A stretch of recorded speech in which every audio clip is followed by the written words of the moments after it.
الرحیم۔ آج کا دن بہت اہم ہے اور تبھی میں ہمیشہ کہتی ہوں کہ ہم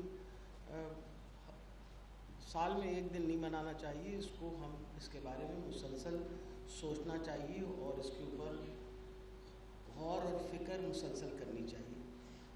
ہم جب ڈاکٹر بنتے ہیں یا ہم جب میڈیکل پرسنلز نرسز بنتے ہیں تو پہلی جو چیز ہے اس چیز کو آپ فوکس کر کے رکھیں کہ میری ذات سے، وہ کہتے ہیں وہ پہلی بات یہ کہ first do no harm. The first instructions which are given to a medical personnel is کہ I should first do no harm، مطلب جو کام میں کر رہا ہوں یا کر رہی ہوں اس سے کسی مریض کو نقصان نہ ہو۔ فائدے کی بات پہلے بعد میں ہوگی، پہلے یہ کہ میری کام کرنے سے یا میری ذات سے اس مریض کو کوئی نقصان نہ ہو۔ اور اس سال کا جو ٹاپک ہے وہ دوائیوں کے بارے میں ہے، کیونکہ سیف میڈیکیشن، کون سی دوائی کھانی ہے، کب کھانی ہے، کس طریقے سے کھانی ہے، کون سے روٹ سے کھانی ہے، اس کے سائیڈ ایفیکٹس کیا ہیں، کیا مریض کو اس کے بارے میں پتہ ہے یا نہیں پتہ، یہ ساری باتیں بہت ضروری ہوتی ہیں کہ مریض بھی یہ سوال پوچھیں جب آپ وہ دوائی لینا جائیں، اور ہم سب کو بھی اس کے بارے میں پتہ ہونا چاہیے۔ بہت ایکسیڈنٹس ہوتے ہوئے دیکھے ہیں زندگی کے اندر ہم نے، انجیکشنز جن کی شکل صورت جو ہے وہ ایک جیسی ہے، ایک مسل ریلیکسنٹ ہے اور جو کہ اینستھیزیا میں استعمال ہوتا ہے، اور ایک جو ہے وہ درد کے لیے دیا جاتا ہے۔ ان کی پیکنگ، ان کی انجیکشن کی جو وائل ہے وہ تقریباً ایک ہی شکل کی ہوتی ہے، اور یہ دیکھا گیا کہ ہسپتال کے اندر وہ ٹیکہ لگایا گیا وارڈ کے اندر، اور پیشنٹ وہاں ایکسپائر کر گیا because of the side effect, because وہ تو آپ جب تک آپ کے پاس اینستھیزیا مشین وغیرہ ساری نہ ہو، آپ نے انٹیوبیٹ کرنا پیشنٹ کو، جب آپ اس طرح کا مسل پیرالائزنگ ڈرگ دیتے ہیں تو بائی دا ٹائم آپ کو پتہ چلتا ہے تب تک وہ پیشنٹ ایکسپائر ہو جاتا ہے۔ اور یہ انسیڈنٹ ایسے نہیں ہے، بہت انسیڈنٹس اس طرح کے رپورٹ ہوئے ہیں۔ اس لیے آج جو ہمارے ساتھ یہاں سارے لوگ بیٹھے ہیں ان کو ایک بات پتہ ہونی چاہیے کہ آئیڈیل سٹینڈرڈز کیا ہوتے ہیں۔ آئیڈیل سٹینڈرڈز یہ ہیں کہ جب کوئی آپ خاص طور پہ دوائی دیتے ہیں تو اس دوائی کے سائیڈ ایفیکٹس جو ہیں ان کے بارے میں آپ کو ڈیٹیل میں پتہ ہونا چاہیے، بطور ڈاکٹر بھی آپ کو پتہ ہونا چاہیے اور پھر بطور مریض بھی آپ کو پتہ ہونا چاہیے۔ اب کئی دفعہ ہمارے ہسپتالوں کے اندر پہلے تو فارماسسٹ جو تھے وہ ہمارے اس کا حصہ نہیں تھے۔ اب باہر کے ملکوں کے اندر جہاں بہت زیادہ ان چیزوں پہ ایمفسائز کیا جاتا ہے، فارماسسٹ جو ہیں، کیونکہ ساری دوائی جو ہے ہاسپٹل کی فارمیسی سے ملتی ہے، تو جب ایک ڈاکٹر کا پرسکرپشن آتا ہے تو پہلے وہ پرسکرپشن دیکھتا ہے کہ کیا یہ پرسکرپشن جو ہے یہ صحیح ہے یا نہیں ہے، اور اس کے بارے میں اگر وہ سوچتا ہے کہ یہ صحیح نہیں ہے تو وہ فارماسسٹ جو ہے وہ پرسکرپشن لے کے اس ڈاکٹر کے پاس جاتا ہے کہ آپ نے اس میں دوائیاں جو ہیں وہ ٹھیک اس طرح نہیں لکھی کہ فار ایگزامپل آپ نے ایک بیکٹیریوسٹیٹک ڈرگ، یعنی وہ جو بیکٹیریا کو ملٹیپلائی کرنے سے روکتی ہے، اور ایک بیکٹیریوسائڈل جو ڈرگ ہے وہ آپ نے اکٹھی دے دی۔ اب جب آپ بیکٹیریوسٹیٹک یعنی بیکٹیریا کو ملٹیپلائی کرنے سے روکنے کے لیے، اور بیکٹیریوسائڈل جو بیکٹیریا کو ختم کرتی ہے ملٹیپلائی کرتے وقت، وہ ڈرگ اکٹھی دے دے تو نہ بیکٹیریوسائڈل افیکٹ ہوگا اور نہ بیکٹیریوسٹیٹک افیکٹ ہوگا۔ اور اینٹی بائیوٹکس ایسی ہوتی ہیں جو آدھی کچھ جو ہیں وہ بیکٹیریوسائڈل ہیں اور کچھ جو ہیں بیکٹیریوسٹیٹک ہیں، تو آپ جب کمبینیشن دیتے ہیں ڈرگس کا تو کئی دفعہ آپ اس میں غلطی کر دیتے ہیں۔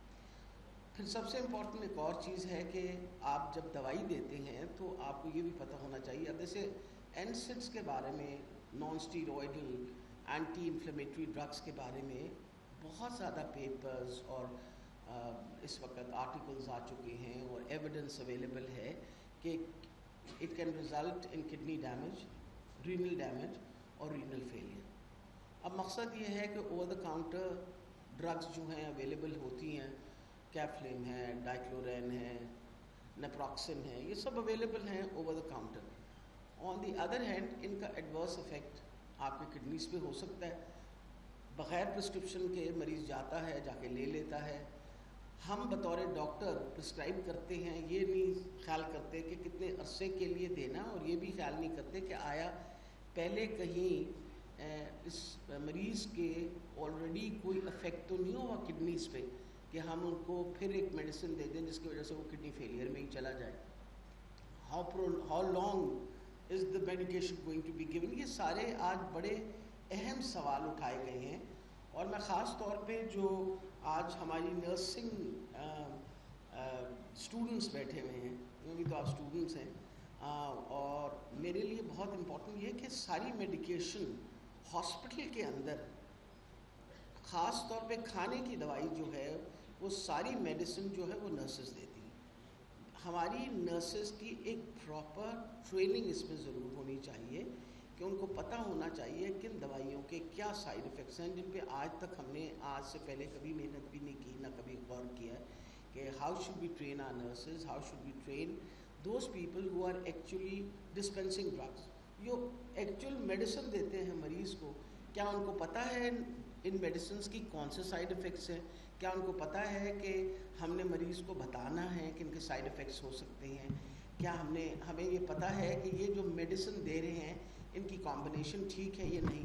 اب کچھ ایسی چیزیں جن کے بارے میں بغیر شعور کے ہم کام کرتے رہتے ہیں. فار ایگزامپل انٹراوینس انجیکشن جو ہے وہ ڈاکٹر کو دینا چاہیے. دس از اے رول انٹل اینڈ انلیس آپ کی اسپیشلائز ٹرینڈ نرسز ہیں جن کا کام ہے انٹینسو کیئر میں، یا they are in the CCU، یا they have been specialize particularly interventionist, ان کو اجازت ہے کہ وہ IV انجیکشن دے دیں، ورنہ IV انجیکشن جو ہے وہ ڈاکٹر کو دینا پڑتا ہے.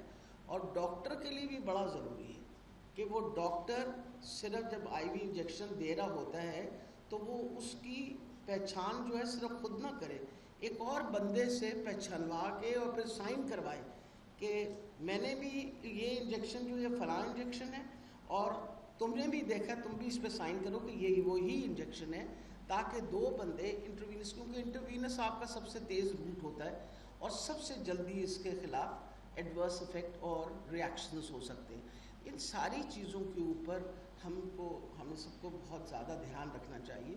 اور یہ جو نمبرز بتائے گئے ہیں کہ اتنے بڑے بڑے نمبر میں مریض جو ہیں افیکٹ ہوتے ہیں، وہ آپ کے سامنے اس وقت ایویڈنس ہے. ہم نے بلڈ ٹرانسفیوژن، آپ کو پتہ ہے کہ تھیلیسیمیا کے بچوں کو بلڈ ٹرانسفیوژن دی جاتی ہے آن ریگولر بیسس. ان کو مہینے میں کئی دفعہ، جو بچے بڑے ہوتے ہیں ان کو 2 دفعہ بلڈ ٹرانسفیوژن ملتی ہے مہینے میں. مقصد یہ ہے بلڈ ٹرانسفیوژن ان کا انیمیا تو ٹریٹ کر رہا ہے، یعنی جو خون کی کمی ہے وہ ٹریٹ کر رہا ہے، لیکن ہمیں یہ پتہ ہونا چاہیے کہ اگر آپ ہول بلڈ دیں گے اس کو تو اس کے اپنے سائیڈ افیکٹس ہیں. تو ہمیں واش سیلز دینی چاہیے. کیا جن سارے ادارے جو اس کے ساتھ تھیلیسیمیا کے ساتھ کام کر رہے ہیں ان کو پتہ ہے کہ جی واش سیلز دینے چاہیے. پھر دوسری بڑی امپورٹنٹ یہ چیز ہے کہ اسکریننگ پراپرلی ہونی چاہیے. اگر آپ کے بلڈ پروڈکٹس کی اسکریننگ پراپرلی نہ ہو تو کیونکہ آپ تو خون ہی دے رہے ہیں، خون کا انتقال کر رہے ہیں، تو خون کے اندر آپ بہت ساری بیماریاں دے دیتے ہیں. اور یہ ہمارے پاس ایویڈنس اس لیے ہے کہ آپ کو پتہ ہے ہمارا اپنا اسپتال جو ہے اس میں ایک بہت بڑا تھیلیسیمیا کا سینٹر رن کر رہا ہے. اور ہم نے یہ دیکھا کہ جو بچے ہمارے پاس اس سینٹر کے اندر پہلے سے ٹرانسفیوژنس لے رہے تھے اور انسکرین ٹرانسفیوژنس لی، ان میں بہت بڑی تعداد بچوں کی جو تھی وہ ہیپاٹائٹس C پازیٹیو نکل آئے، وہ HIV ایڈز پازیٹیو نکل آئے، کیونکہ ان کی پراپر اسکریننگ نہیں ہوئی بھی تھی. تو یہ وہ والی بات ہے کہ کیا ہم جو مریض کی بہتری کے لیے کام کر رہے ہیں، کیا بجائے بہتر کرنے کے لیے اس کو کوئی اور نقصان تو نہیں دے رہے، کوئی اور اس کو بیماری تو نہیں لگا رہے، کوئی اور اس کے لیے مسئلہ تو نہیں کھڑا کر رہے. یہ ساری چیزوں کو مد نظر رکھنا پڑتا ہے. اب آپ کو پتہ ہے کہ جس طرح ISO سرٹیفیکیشن ہوتی ہے، اسی طرح کی اب ایک سرٹیفیکیشن ہاسپٹلس کی بھی شروع ہوئی ہے ٹو فائنڈ آؤٹ کہ آپ کا ہسپتال جو ہے یہ مریض کے لیے سیف ہے یا نہیں. You have to understand safety of a hospital for a patient, the hospital environment. اب فار ایگزامپل ہمارا جو ڈسپوزل ہوتا ہے ویسٹ کا، آپ کا ایک ہائیلی انفیکشس ویسٹ ہوتا ہے، ایک آپ کا ریڈیشن کا ویسٹ ہوتا ہے. اگر آپ کی ریڈیو تھراپی وغیرہ یہاں ہو رہی ہو تو آپ کا ریڈیشن کا ویسٹ ہوتا ہے. یہ ساری چیزیں جو ہیں ان کی پراپر ڈسپوزل اگر نہ ہو رہی ہو تو یہ کیونکہ ہسپتال کے گرد و نواح میں رہتا ہے، it can create a lot of problems and spread out. Problems جو مریض وہاں مطلب داخل ہیں، نوسکومیل انفیکشن ایک لفظ استعمال کیا جاتا ہے اس انفیکشن کے لیے جو آپ کو ہسپتال سے لگتی ہے. جو ہسپتال میں بیکٹیریا جو ہے اس سے جو لگ جاتی ہے اس کو آپ نوسکومیل انفیکشن کہتے ہیں. مجھے ابھی تک یاد ہے جس زمانے میں یہاں اسٹوڈنٹ تھی کہ ادھر فاطمہ جناح میں پروفیسر ظفر عزیز ہمارے پروفیسر تھے سرجری کے، تو وہ آن اے لائٹر نوٹ وہ ہمیشہ کہتے تھے کہ گنگا رام کا جو بیکٹیریا ہے وہ بوڑھا ہو کے مرتا ہے، کسی دوائی سے نہیں مرتا ہے، کیونکہ وہ ریزسٹنٹ ہو جاتے ہیں. آپ کے جو ہسپتال میں جو بیکٹیریا ہیں وہ ریزسٹنٹ ہو جاتے ہیں ٹو ویریس ڈرگس، کیونکہ بار بار ان پہ ڈرگز استعمال ہوتی ہیں، they become resistant. So you have, جب خدا نخواستہ ہسپتال کی انفیکشن لگے کسی کو تو بڑی سخت قسم کی انفیکشن ہوتی ہے، کیونکہ وہ ہر قسم کی ڈرگ سے ریزسٹنٹ ہوتی ہے اور بہت بڑے مسئلے کریٹ کر دیتی ہے.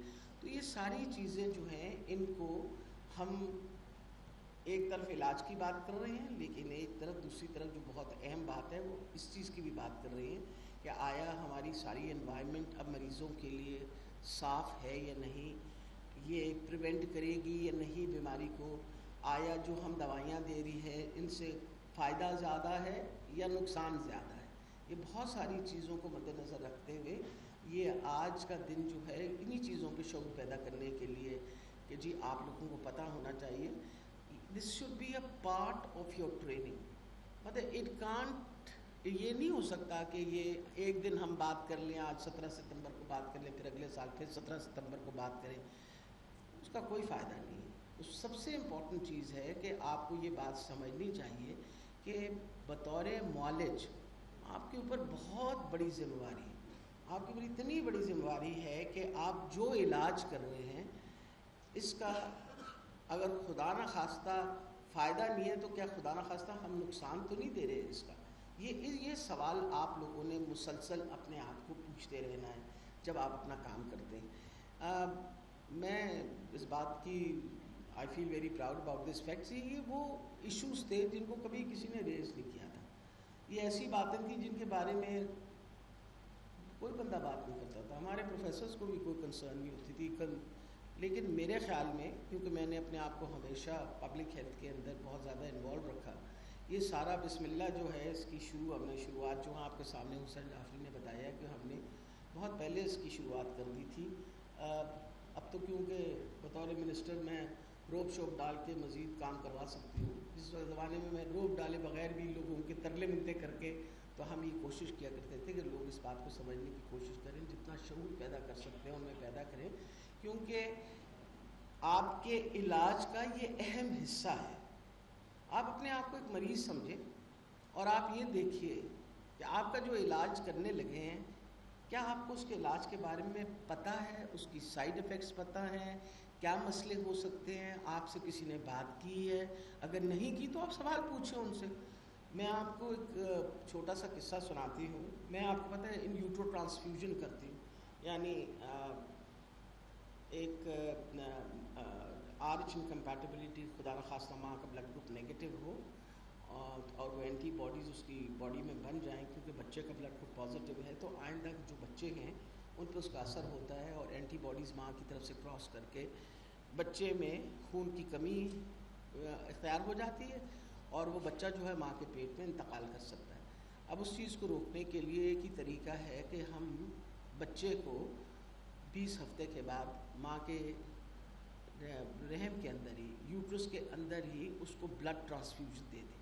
اب یہ جو نئی الٹرا ساؤنڈ وغیرہ آئی ہے اس کی وجہ سے ہم بچے کو ٹرانسفیوژن دے سکتے ہیں آن ڈائریکٹ ویژن. اور وہ اگر آپ ٹرانسفیوژن دیں اس کی باقاعدہ از اے وے ٹو ڈو اٹ، تو اس کا یہ فائدہ ہے کہ آپ بچے کو فل ٹرم تک لے آتے ہیں. پھر جب وہ ایک دفعہ بچہ ڈیلیور ہو جاتا ہے دین ہی اور she can be managed by the pediatrician. بہت کامیاب ہم لوگ، میں پچھلے 1994 سے یہ کام کر رہی ہوں. جو اس کا ایک اہم جز ہے جو بہت ہی امپورٹنٹ ہے وہ یہ ہے کہ جب مریض آتا ہے تو مریض سے پہلے، یہاں ڈاکٹر یاسمین احسان بھی بیٹھی ہوئی، وہ پہلے کوئی گھنٹہ بیٹھ کے نا مریض سے بات کرتی ہیں. ڈاکٹروں کے پاس ٹائم ہی نہیں ہوتا، یہ کوئی آدھے سے پون گھنٹہ لگا کے پہلے تو ان کو ساری بات سمجھاتی ہے.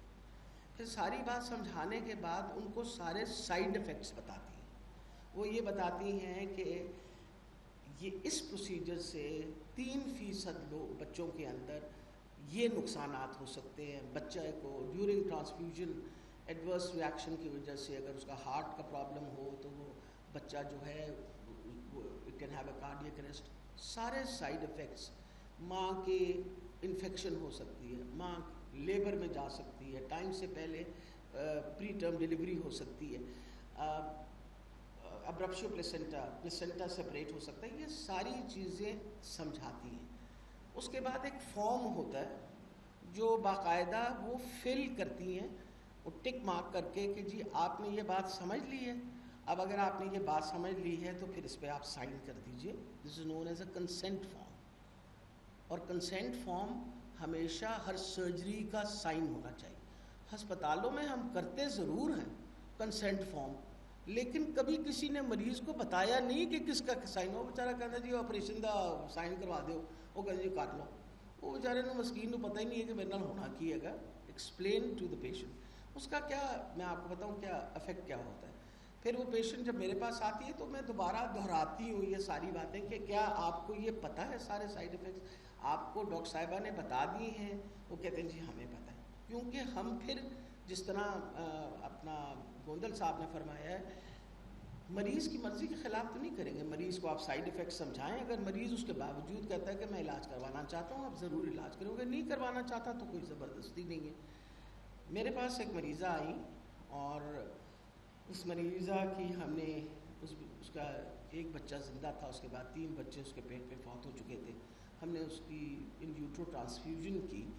یہی ساری ڈیٹیلز بتانے کے بعد اثر اس کا یہ ہوا کہ اس کے چند دنوں کے بعد اس کے پلیسنٹا سپریٹ ہوا، یعنی جو اول تھی سپریشن ہوئی اور چھوٹی موٹی انفیکشن ہوئی اور وہ لیبر میں چلی گئی. وہ ہمارے سرکاری ایک ہسپتال شیخ زاید میں اٹینڈنٹ اپن شیخ زاید ہاسپٹل. وہ جب ہسپتال گئیں ایمرجنسی کے اندر، ٹائم سے پہلے ان کا بچہ ڈیلیور ہوا اور نیچرلی بچے نے سروائیو نہیں کیا، تو انفیکشن جو ان کو ہوئی اس کی وجہ سے اس کے سائیڈ ایفیکٹس شروع ہو گئے، ان کو سیپسس ہو گئی.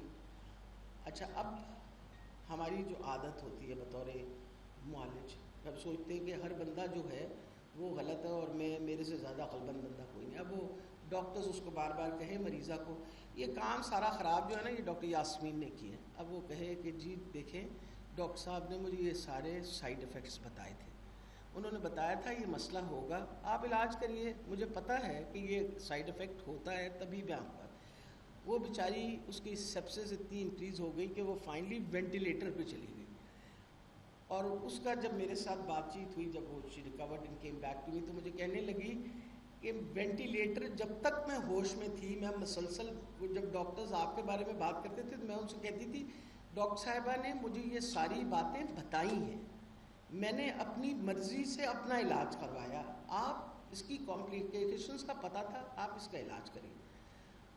شی ریکورڈ ایک تھوڑا سا اس کا ریزیڈول سائیڈ ایفیکٹ کے ساتھ اس کے ریکور کیا. اس نے مجھے ملنے آئی، ہم اس کو کانسٹنٹلی فالو اپ کرتے تھے. میرے پاس 3-4 مہینے کے بعد ملنے آئی. خیر مجھے بڑی تکلیف ہوئی، آخر میری مریض تھی اور جس تکلیف میں سے وہ گزری، پر مریض الٹا مجھے تسلیاں دے کہ ڈاکٹر صاحب آپ نے تو مجھے ساری باتیں بتائی تھیں. اور اس نے یہ سارا قصہ سنایا کہ کس طرح وہاں کے جو ڈاکٹرز یا تھے وہ کہتے تھے کہ جی یہ تو ڈاکٹر یاسمین کا قصور ہے. اس کا کیا فرق پڑتا ہے جب میں نے، کیونکہ اس کو ساری باتیں بتائی نہیں تھی. 2 سال گزرے تو 2 سال کے بعد وہ پھر میرے پاس واپس آ گئی پریگنینسی کے ساتھ. میری تو جان ہی نکل گئی، کیونکہ وہ تو بالکل موت کے ہاتھ کو موت لگا کے واپس تشریف لائی تھی. تو کہتی ہے کہ ڈاکٹر صاحبہ آپ ایک دفعہ پھر ان ویٹرو ٹرانسفیوژن ٹرائی کریں. میں نے اس کو کہا بیٹا تمہیں پتہ ہے تم کتنی مشکل سے گزری، تم اس میں سے تمہیں وینٹیلیٹر پہ جانا پڑا، اس کے باوجود تم پھر یہ ٹریٹمنٹ کے لیے آ گئی. وہ اس نے کہا جی مجھے ساری باتوں کا پتہ تھا نا، آپ نے مجھے بتایا تھا نا، تم اب بھی مجھے پتہ ہے نا، میں خود اپنی مرضی سے آپ کے پاس آئی ہوں، آپ میرا علاج کریے، کیونکہ میرے پاس تو کوئی اور طریقہ نہیں ہے، ایک ہی یہ ہے اس کا علاج، اور وہ ان ویٹرو ٹرانسفیوژن، آپ میرا ان ویٹرو ٹرانسفیوژن کی مہربانی سے اس کے گھر بچہ ہوا خیر خیریت سے، لیکن اس کے آگے میں نے ہاتھ ضرور جوڑے کہ بس اب 2 ہو گئے، اللہ تعالیٰ ان کو سلامت رکھے، آئندہ کوشش نہ کرنا۔ فرق کیا پڑتا ہے؟ دیکھیے، جب آپ ایک مریض کو ساری باتیں اور اطلاع دیتے ہیں، مریض سمجھتا ہے کہ میرا حق جو ہے وہ مارا نہیں گیا، یہ مریض کا حق ہے، دس از دا پیشنٹس رائٹ۔ جو حسین نے شروع میں بات کی، یہ پیشنٹ کا حق ہے، اس کو پتہ ہونا چاہیے ہر چیز کے بارے میں۔ اگر آپ اس کو نہیں بتائیں گے تو آپ اس کا نقصان جب کرتے ہیں، اس کو آپ پہ اعتماد ختم ہو جائے گا، وہ آئندہ آپ کے پاس آئے گا نہیں، وہ کسی اور کے پاس جائے گا۔ اس اتنے بڑے ایڈورس ایونٹ کے باوجود اگر ایک مریضہ میرے پاس واپس آئی ہے تو اس کانفیڈنس میں آئی نا کہ ہم نے اس سے کوئی چیز چھپائی نہیں، کوئی چیز یہ نہیں بتایا کہ یہ نہیں ہوگا، یا ہم نے ہر چیز بتائی اس کے باوجود۔ So these things are very important. یہ خاص طور پہ ہمارے یہاں جو چند ڈاکٹرز رہ گئے ہیں جن کو زبردستی بٹھانا پڑتا ہے ایسے سیمینارز کے اندر، اور جیسے بیچارے ہمارے نرسز بھی بیٹھے ہوئے یہاں، یہ بیٹا باتیں بہت ضروری ہیں زندگی کے اندر۔ آپ یہ سوچ لیجئے کہ مریض کا صرف علاج جو ہے وہ دوائیوں سے نہیں ہوتا، زبان کی مٹھاس سے بھی ہوتا ہے۔ ایسے نہیں کہتے کہ اگر آپ معالج جو ہے وہ ہاتھ رکھ دے پیشانی پہ تو ویسی بندے کی آدھی تکلیف چلی جاتی ہے۔ Touching a patient and reassuring a patient is a very important part of treatment. آپ مریض کا ہاتھ پکڑ کے جب اس کو کوئی بات سمجھاتے ہیں، جو ایک معالج کا ٹچ ہے وہ by it self is a healing touch, ایسی نہیں کہتے ہیلنگ ٹچ۔ تو یہ ساری چیزیں جو ہیں ان کی اہمیت اتنی ہے جتنی علاج کی اہمیت ہے۔ آپ جب ہم دے دیتے ہیں نا اس طرح دوائی، آ کے آتا ہے مریض، آتا ہے ہاں جی بتائیں، اب وہ بیچارہ مریض اپنی بات سنانے کو، ٹھیک ہے ٹھیک ہے یہ تو مجھے پتا ہے، آگے بتائیں، اچھا سمجھ آ گئی، بیٹھ جائیں۔ اب نہ مریض کو آپ نے ہاتھ لگایا، نہ آپ نے اس کو ایگزامن کیا، آپ نے ایک نسخہ لکھ دیا۔ اب مریض کہہ رہے جی مجھے کیا تکلیف ہے، مجھے پتہ چل گیا نا، آپ کو بتانا ضروری ہے؟ بھائی کیوں نہیں ضروری؟ تکلیف اس کو ہے، کیوں نہ پوچھے مریض آپ سے کہ مجھے کیا تکلیف ہے، مجھے بتائیں تو صحیح کہ کیا تکلیف ہے، کون سی دوائی دے رہے ہیں آپ مجھے، کیا یہ دوائی جو ہے اس کا کوئی فائدہ ہے، نقصان ہے، کوئی سائیڈ افیکٹ ہوگا، یہ ساری باتیں بتانی پڑتی ہیں۔ لیکن ہمارا رویہ جو ہے نا وہ اتنا کچھ عرصے سے اتنا زیادہ خراب ہو گیا ہے کہ بیچارے مریض ڈرتے ہیں بات بھی کرتے ہوئے، وہ کہتے ہیں یہ بڑی بڑی گل ہے کہ ڈاکٹر صاحب نے سے رلا دیتا ہے وہ۔ تو اس لیے میری سب سے یہ ریکویسٹ ہے کہ اگر آپ ایک اچھے معالج بننا چاہتے ہیں تو آپ نے اب 2 اصول جو ہیں آج کے دن کے بعد اختیار کر لیجئے۔ نمبر 1 کہ میری ذات سے کسی کو نقصان نہ ہو۔ پہلے تو یہ بات طے کر لیجئے نا کہ آپ کوئی ایسا کام نہ کریں جس سے خدا نہ خواستہ مریض کو نقصان ہو، وہ دیٹ از نمبر 1۔ نمبر 2، جو میں علاج مریض کا کر رہا ہوں یا کر رہی ہوں، آیا وہ علاج اس کا ضروری ہے، اور اگر مجھے سمجھ نہیں آئی تو میری عزت بےزتی کا کوئی مسئلہ نہیں ہے۔ آپ ایک ٹیچنگ انسٹیٹیوشن میں پڑھتے ہیں، آپ کے ساتھ سینئر رجسٹرار کھڑا ہوتا ہے، اسسٹنٹ پروفیسر ہے، ایسوسیٹ پروفیسر ہے، کسی سے پوچھ لیجئے کہ جی میرا یہ خیال ہے اس کا علاج، آپ کا کیا خیال ہے؟ Take an opinion, this is human life, یہ انسانی زندگی ہے۔ آپ اس انسانی زندگی کو مطلب اتنا بڑا اس کا اجر ہے، اللہ تعالیٰ نے آپ کو پتہ ہے کتنا بڑا اجر دیا ہے کہ جب آپ ایک انسان کی جان بچاتے ہیں، گویا ساری انسانیت بچاتے ہیں، یہ وہ والی بات ہے۔ تو یہ جب اس کا اتنا بڑا اجر ہے تو سوچ سمجھ کے ہمیں اپنا کام کرنا چاہیے، اور ان چیزوں پہ ضرور دھیان رکھنا چاہیے۔ ہمیشہ یاد رکھیے کہ مریض کمفرٹیبل ہو جاتا ہے جب آپ اس سے بات کرتے ہیں، اس کو بتاتے ہیں اور اس کو انفارم کرتے ہیں۔ ہمارے پاس جب پہلی دفعہ ہم نے تھیلیسیمیا پہ کام کرنا شروع کیا، آنسوؤں سے مریض رویا کرتے تھے ہمارے پاس۔ وہ پہلے تو 1 گھنٹہ روتے ہی رہتے تھے کہ پہلی دفعہ ہمارا بچہ 11 سال کا ہو گیا، ہم گلی گلی پھرے ڈاکٹروں پر، پہلی دفعہ ہمیں کسی نے بتایا یہ موروثی مرض ہے، ہمیں پہلی دفعہ بتایا کہ اس کے یہ مسئلے ہیں، ہمیں پہلی دفعہ کسی نے بتایا ہے کہ یہ اس کے سائیڈ افیکٹ ہے، ہمیں پہلی دفعہ بتایا کہ پھر مطلب آپ نے ایک بندہ پریشان اپنے بچے کے ساتھ، ہم نے اس کو تکلیف ہی نہیں کی خبر دینے کی کہ اس بچے کو پرابلم کیا ہے، آئندہ اس بچے کے لیے کیا ہوگا، اس کا فیوچر کیا ہے، اس کی پروگنوسس کیا ہے. تو میرا خیال ہے ان لفظوں پہ میں آج کی بات ختم کرتی ہوں کہ بڑی مشکلوں سے پہلے بھی تسی بندے روک رکھے سن انیکتے. It is very important to hold on to people, to listen. They believe this is a very boring topic. It's very close to my heart. Because میں یہ بلیو کرتی ہوں کہ آپ اچھے ڈاکٹر بن ہی نہیں سکتے، آپ اچھے معالج، اچھی نرس بن ہی نہیں سکتے جب تک کہ آپ کو بات کرنے کا طریقہ نہ آیا مریض کے ساتھ، جب تک کہ آپ مریض کو تسلی نہ دے سکے. یہ ساری باتیں جو ہیں یہ مریض کی تسلی کی بات ہے. آخر میں آپ سب کا شکریہ ادا کرتی ہوں کہ آپ نے کچھ صبر سے اور کچھ بے صبری میں آپ نے ساری باتیں سنی. اللہ تعالیٰ ہم سب کا حامی و ناصر ہو، اور امید رکھتی ہوں کہ انشاءاللہ ہم اگر کوشش جاری رکھیں تو یہ جو مسائل ہیں آف سائیڈ افیکٹس جو میڈیکیشن کے ہیں، جو ایڈورس ریاکشنز کے ہیں، ان ساروں کے بارے میں ہم بہت زیادہ احتیاط کریں گے، اور تاکہ ہماری ذات سے کسی مریض کو نقصان نہ پہنچے. بہت شکریہ جی.